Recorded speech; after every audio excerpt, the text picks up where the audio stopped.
Genesis chapter 1, one of the most controversial passages man has ever written down. Many have puzzled over this text. What does it mean? Why was it written? And what were the authors intending to say? But if we're going to be honest with ourselves, if we want to know what this text is saying, we need to try to understand it in its original culture and language.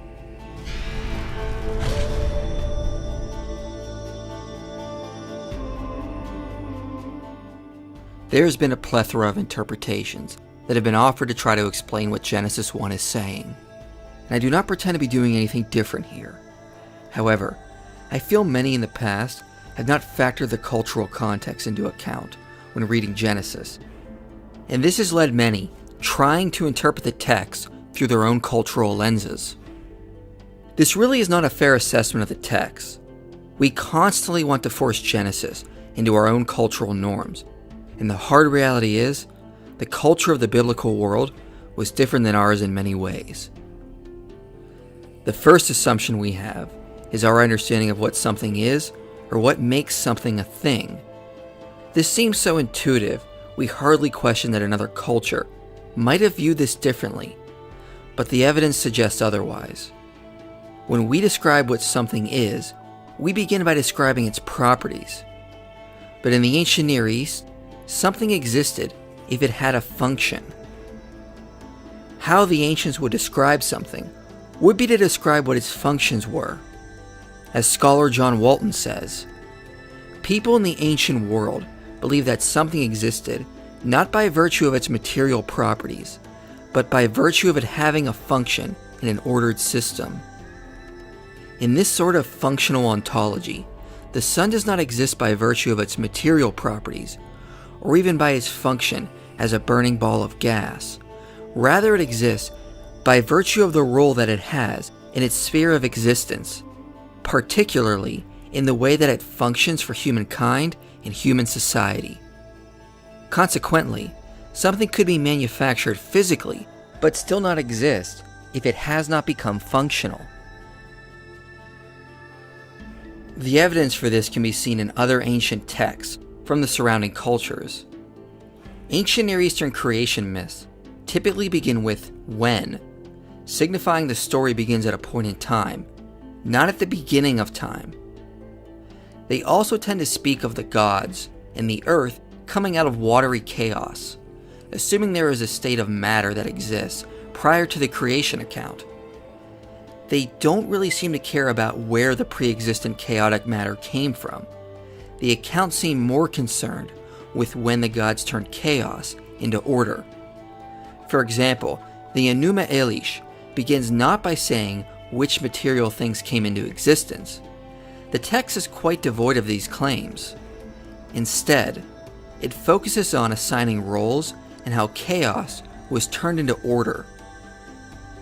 It begins with noting the heavens and the earth were not named, the waters not divided, yet already existing, no field or marsh had been formed, and the gods had not been called into being.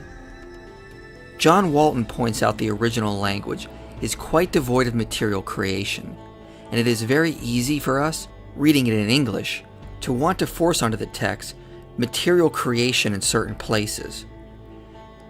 But this doesn't seem to be the purpose of the text, or what the author's main focus was on. Instead, the purpose of the text is explaining when the gods turned the chaotic cosmos into an ordered world where civilizations could begin. This is an account of functional origins, not material origins. With that in mind, we need to remember this is the cultural background for the biblical world, as Michael says. You do realize that the context for understanding the Bible is not the Protestant Reformation. It's not the Roman Catholic Church. It's not 20th century or 21st century evangelicalism. The context for the Old Testament is the context that produced it, which we don't have anymore. We have vestiges of it. We have memories of it. We need to keep these basic points in mind when we read the biblical text. Understanding their cultural background can shed light on how the text was understood to an ancient audience. However, when Genesis 1 is translated into English, it is often done without its cultural context, and trying to force it to fit our cultural expectations. This makes Genesis 1:1 sound like it is expressing an absolute beginning point, like what we would expect to be the case with a modern creation account. But biblical Hebraists are not convinced of this reading. Michael Heiser has indicated that the Hebrew Masoretic vowel points and the wording of the Greek Septuagint do not imply that Genesis 1:1 should contain the phrase, "in the beginning." There is a clear lack of a definite article in the Hebrew, so the opening line of Genesis should actually be translated as "when," not "in the beginning." At first it doesn't seem like much, but this simple change has drastic implications. For one, it transforms verse 1 into a dependent clause. Instead of it reading as an independent clause, "In the beginning, God created the heavens and the earth," it reads, "When God created the heavens and the earth." This makes verse 1 a dependent clause on verse 2, and theologically, it indicates that when God showed up to create the heavens and the earth was already formless and void. Thus, Genesis 1 would not be indicating an absolute beginning for all things, but a point in time when God showed up to initiate a specific change upon the earth, namely transforming it from a state of being formless and void. Of course, young earth creationists might reject this by pointing out the original Hebrew didn't have vowel points, so we can't use that to indicate how the original authors read verse 1. However, the argument can be made from the Hebrew grammar and usage elsewhere. First, John Sailhamer has pointed out the Hebrew word for beginning typically refers to a duration of time rather than an absolute point of time. He draws attention to Job 8:7, which uses the same language to refer to the early time period of Job's life, and Jeremiah 28:1, which refers to the beginning period of Zedekiah's reign. In Judea at that time, the king's first year did not begin with his accession to the throne, but later on the first day of the coming new year. Prior to the new year, the king would reign up to the point under a preliminary period of time. Jeremiah, in this passage, is referring to the preliminary time period of the king's beginning reign, and the same language is used in Genesis 1:1, supporting the idea the verse refers to a temporal duration instead of an absolute beginning point. Sailhamer notes this supports an extended period of chaos prior to Genesis 1:1, when God showed up to transform the earth from a chaotic state to an ordered state. Second, Robert D. Homestead, in his doctoral thesis, says that an absolute beginning cannot be derived from the grammar of the verse. Instead, the syntax of the verse, based on well-attested features within biblical Hebrew grammar, dictates that there were potentially multiple periods or stages to God's creative work. Homestead identifies that Genesis 1:1 has a similar grammatic structure to other verses that are restrictive relative clauses. Restrictive relative clauses are dependent in nature. In other words, they are not a complete thought. And this means Genesis 1:1 is most likely dependent on verse 2 and lacks a definite article to signify it should begin with the phrase, "in the beginning." Third, this actually makes Genesis 1 cohere more with how ancient Near Eastern creation accounts begin. Verse 1 is seen as a stage-setting prepositional phrase for what follows, a dependent clause, followed by verse 2, a circumstantial clause, and finally arriving at verse 3, the main clause. As Ben Stanhope says, this formula was the customary way to open a creation account, as it is the same structure in the Enuma Elish, the Atrahasis, Assyrian Carrefour tablet, and the creation account of Adam and Eve, beginning in Genesis 2:4b. So Genesis 1 should be understood as a dependent clause, and God's first creative act doesn't begin until verse 3, when God says, "Let there be light." Genesis 1:1 doesn't imply an absolute beginning of time, but like other creation accounts from that time, begins with the implications there was an unknown amount of chaotic time prior to God's creation week. Next, we need to go over the issue with the word we commonly translate as create, bara. If Genesis 1:1 is a dependent clause and not the first creative act, that would mean God shows up when the earth is already formless and void. So why does verse 1 say God created the heavens and the earth when the earth was already formless and void?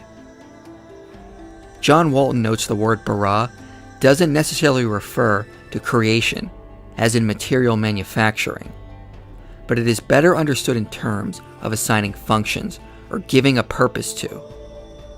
As we noted earlier, it is most likely true that the ancients thought existence depended on function, even if something may have existed prior in some chaotic material form. Naming and assigning something a function brought it into existence within the ordered system. Kenneth Matthews notes bara refers to God bringing about a new activity, not necessarily a new thing. Examples which show this are places like Psalm 51, where it says, "Create in me a clean heart." It is not about asking for a new material heart, but God assigning one's desires a new function. Isaiah 57:19 speaks of God assigning praise upon the lips of Israel, and the whole context is about God transforming the mourners of Israel, not creating them out of nothing. Isaiah 65 refers to Jerusalem being assigned by God to be a place of delight. There are places where bara could mean material manufacturing, but it's never a necessary reading. For example, Genesis 5:2 refers again to how God created them male and female, but Walton notes the Hebraic syntax more refers to them being assigned the roles of male and female within a marriage, not necessarily a material creation. Thus, although bara could at times be referring to material manufacturing out of nothing, it is not a necessary reading anywhere in the Hebrew Scriptures. And yet, there are times it necessarily has to be referring to assigning functions. In light of this, Genesis 1:1 seems more to be about God naming or giving functions to the heavens and the earth, similar to the opening line of the Enuma Elish, when things were not yet named. So in light of the revelation that verse 1 is a dependent clause and would signify God showed up to create the heavens and the earth when the earth was already formless and void, all the authors are saying is God was baraing, naming, or assigning new functions to the heavens and the earth. Creation then takes place by giving things order, function, and purpose, which is synonymous with giving them existence.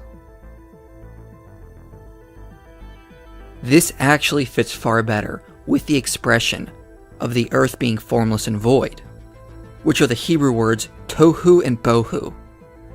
We translate this as formless and void, but that doesn't really capture the Hebraic meaning of these words.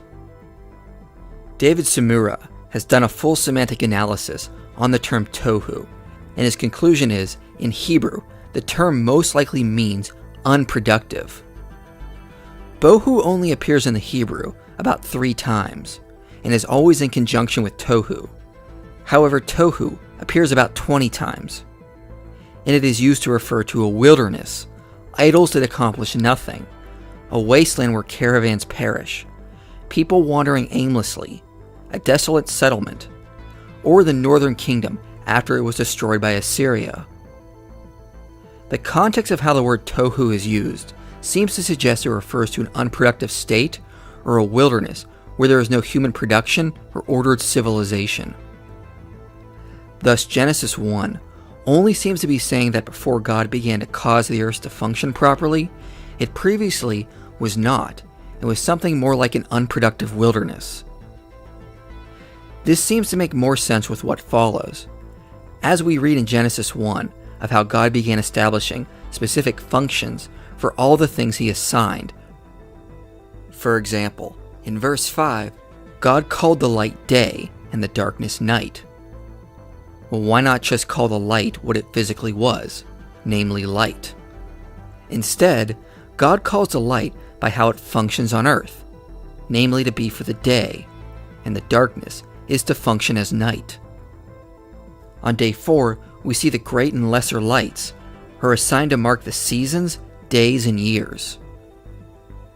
Their functions, not material creations, are what brings them into existence or into the realm of the ordered system. J. Richard Middleton notes, these two examples of creatures in 1:6 and 1:14-18, whose existence is explicitly defined by their function or purpose. D.J.A. Kleins notes the existence of the firmament is in relation to its purpose. And we can see similar ideas throughout the rest of the text. The waters are assigned to function as seas, the dry land is to function as earth, and to bring forth vegetation. Once the Hebrew words are properly defined, the whole passage can be seen as God assigning proper functions, and thus bringing them into existence within His new ordered system. Using the same logic, we can see why the creation account is divided into 7 days. The use of 7 was a typical cultural symbol for a temple inauguration. The construction of the tabernacle in Exodus 40 was completed in 7 stages. The ordination of a priest is 7 days. Solomon's temple was constructed in 7 years and dedicated to God during a 7-day festival on the 7th month. Even Solomon's dedication speech was given in 7 petitions. Outside of the Bible, we find this as well. The Gudea cylinders speak of a 7-day temple dedication, and Ugaritic texts speak of Baal completing his cosmic temple in 7 days. The point being, the 7 days in Genesis 1 seem to favor a more functional understanding of the whole passage. The temple and the tabernacle were constructed from pre-existing material. The materials were simply organized to function properly in the worship of the Lord. Given that we see God as properly assigning functions to creations in Genesis 1, and how they will operate within human civilizations, the most likely explanation is the text is simply establishing that God entered into a chaotic universe and assigned functions to various creations as part of setting up the whole cosmos as His temple. It's not about material manufacturing, but about establishing the cosmos as His temple and properly ordering things to work for culture or society. John Walton gives a good example. He says to picture a closed-down restaurant, and then one day renovators turn it back into a functioning restaurant. All the materials were there. It just lacked people to use them properly to create a business. The same basic ideas can be seen in Genesis 1. God doesn't manufacture new materials, like we commonly assume, but is simply establishing how each thing will function for human civilization within the created order, in order to establish the cosmos as His temple. This is also apparent in the order of days. Commentators have noted for years how the 6 days of creation are a mirrored structure. Day 1 has the light being made, and day 4 has the luminaries being made. Day 2 mentions the sky and the ocean, and day 5 mentions the animals therein. Same applies to days 3 and 6. Richard Hess has pointed out the ancient Hebrews suggested spiritual life occurred in 3 concentric spheres of intimacy with God. For example, the camp of Israel was seen this way. In the center were the priests in the tabernacle, then in the outer circle, the whole encampment of Israel, and then finally, in the outermost circle were the pagan nations and the chaotic wilderness. Animals were also divided into 3 sets, with the sacrificial animals in the innermost circle, then the clean animals for the encampment of Israel, and then the unclean animals in the wilderness. The creation account of Genesis 1 seems to be using the same theology, divided over the 6 days of creation, symmetrically divided into 3 sets.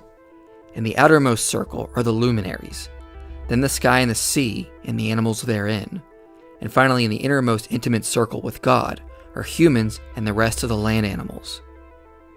In other words, the authors of Genesis 1 are using the 7 days in Genesis in 2 ways, one being a symbol for a temple inauguration, and then 2, dividing the work between 6 symmetrical days to explain that the cosmos, which is now God's temple, has been divided into 3 spheres of intimacy.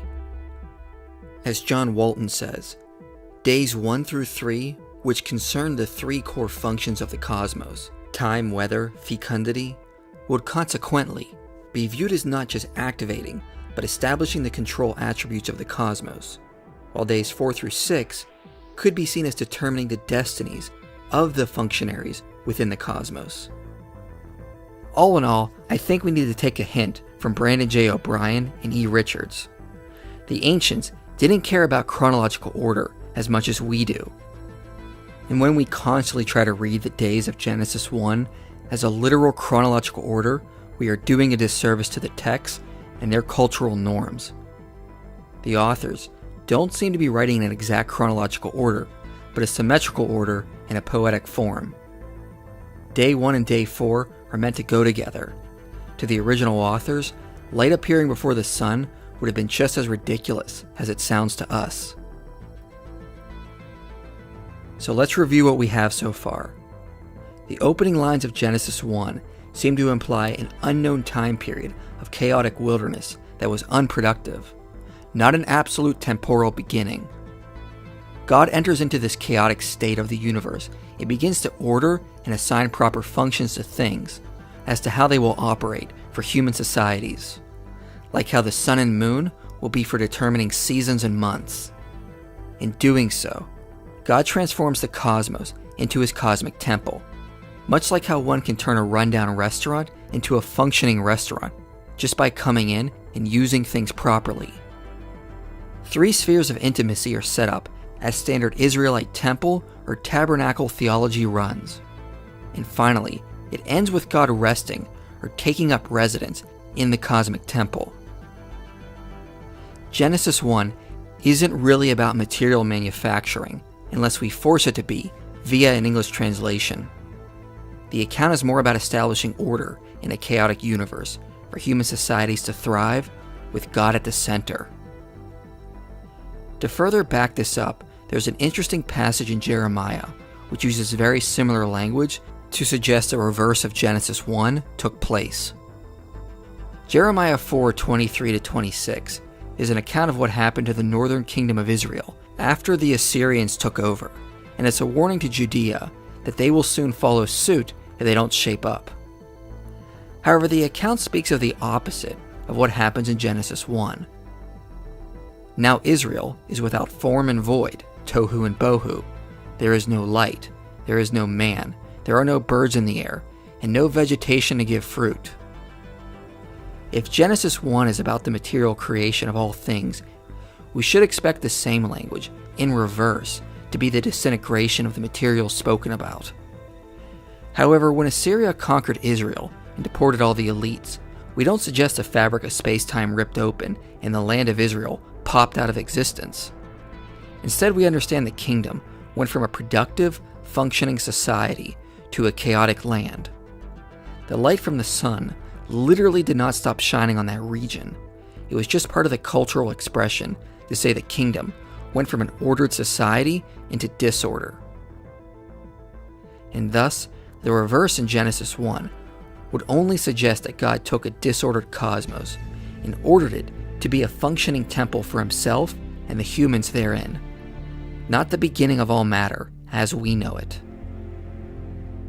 Now, for those who might be troubled by the idea of Genesis 1 not being about the material creation of all things, I'll remind you there are clear verses in the Greek New Testament which affirm God is the creator of all things in a material sense as well, as writers in a post-Aristotelian world were asking these questions. However, this was not on the mind of the Hebrew authors, who didn't really care about such questions. Ancient Near Eastern and Egyptian creation accounts didn't really care about where matter, space, and time came from. They all opened presupposing these things already existed in some chaotic state. They were more interested in questions of order, purpose, and function.